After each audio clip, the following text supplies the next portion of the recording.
Executivos de Valor, a publicação aqui do Valor Econômico, que sai no caderno e o fim de semana. Valor Econômico é o jornal talvez o mais conhecido no Brasil, né, de economia, finanças, negócios, e ele faz uma eleição dos executivos de valor, já que está chegando aqui na sua 20ª edição, né? Até porque o Valor Econômico também tem 20 anos de existência. Mas olha que interessante, executivos, né? Premia executivos do ano. Aí eu contei aqui nessa lista, tem 19 executivos, tá?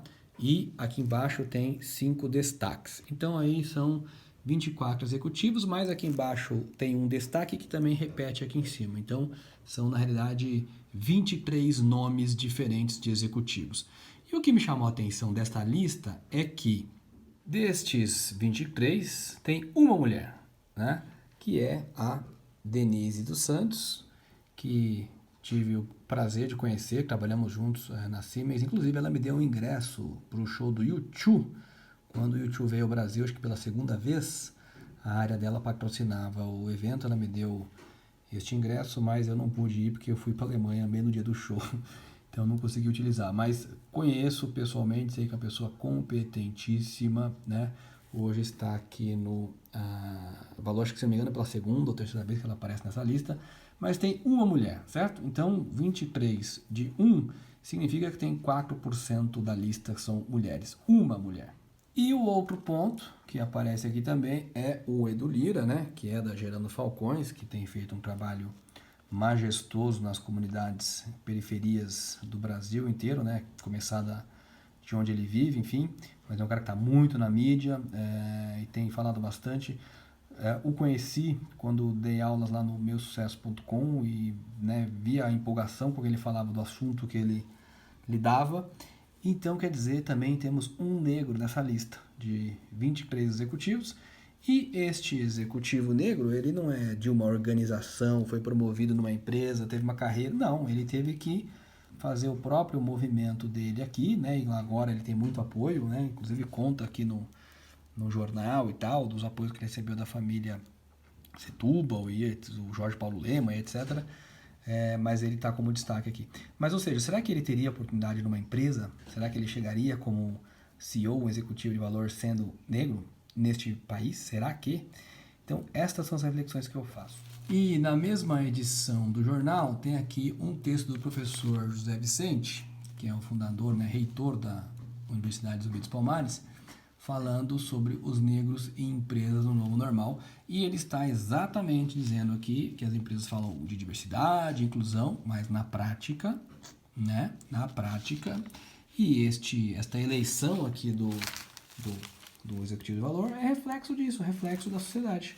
Não tem executivos negros nas organizações, e numa lista de 23 executivos, 24 executivos, não tem um negro, e o país tem a maioria da população entre pardos e negros. Como é que pode? Como é que não chega nas lideranças? Aliás, recomendo ler este texto do professor, né?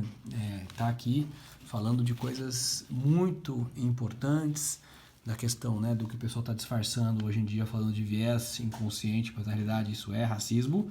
Aliás, recomendo você ler um texto que eu escrevi no LinkedIn, chamado sobre racismo, né, chamado Eu Sinto na Pele em que Habito. Fiz até aqui uma certa homenagem a Pedro Almodóvar, né, com o seu filme Na Pele em que Habito, e tratando das questões de racismo, que inclusive falando do evento que o professor José Vicente participou com a gente, evento que aconteceu recente sobre a inclusão do negro no mercado de trabalho, onde a gente apresentou várias estatísticas comprovando o que exatamente está aqui, né, no executivo de valor, trazendo aí de 24 executivos, uma mulher e um negro. Como é que pode? Num país onde, né, tem metade homem, metade mulher e a maioria é negro. Por que isto acontece? Isso não é normal, né? Não faz sentido. Um país que tem a maioria da população preta e parda, metade da população é mulher, não faz sentido você ter essa representatividade.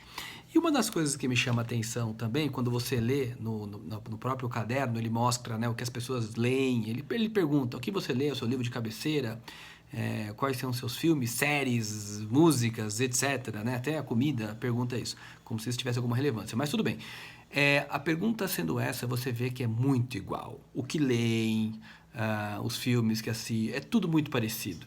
E este é o grande problema, porque você tende a replicar sempre o modelo, né? Você não faz diferente, não tem diversidade. Você replica o modelo, porque você vai escolher alguém que é parecido, que é igual, que é próximo. Você vai indicar um profissional para trabalhar com você que é muito parecido, que é do seu convívio. E, portanto, a diversidade não acontece. O que, inclusive, desperdiça o próprio potencial destas organizações que essas pessoas dirigem. Por quê? Porque não tem o olhar de uma parcela significativa da população que poderia ser consumidor de seus produtos e serviços, né? Isso não é normal, isso não pode ser normal. É claro que nós somos frutos da história, não pode se refazer a história, é impossível, não tem como. Assim como a genética, né? Somos nós, não tem como mudar a nossa genética, somos nós, é isso que somos. Porém, mesmo que não possamos mudar a história, mesmo que não possamos mudar a nossa genética, e nem devemos, porque faríamos isso, mas o futuro, ele não é inexorável. O futuro, ele pode ser alterado, ele pode ser construído de forma diferente. Para isso, a gente precisa ter um presente diferente do passado. Se a gente tiver um presente repetindo o passado, né? Eu vejo o futuro repetir o passado, eu vejo um museu de grandes novidades, como diria Cazuza, o futuro vai ser exatamente essa mesma repetição. E este artigo do professor Zé Vicente toca exatamente nessa ferida, né? As empresas são premiadas por seus programas de diversidade, são premiadas pelas suas ações, mas e na prática? O que nós estamos vendo aqui é que os negros não estão chegando nas posições executivas de liderança e que têm poder de alterar muitas coisas. Não precisamos continuar como estamos, podemos alterar. O futuro não é inexorável, ele pode sim ser diferente. Para isso, precisamos falar disso cada vez mais. Este debate não pode sair da agenda. Eu sempre digo, estar ao redor não é o mesmo que estar no radar. E este tema precisa estar no radar de todos, no presente. Senão o futuro será exatamente igual ao passado.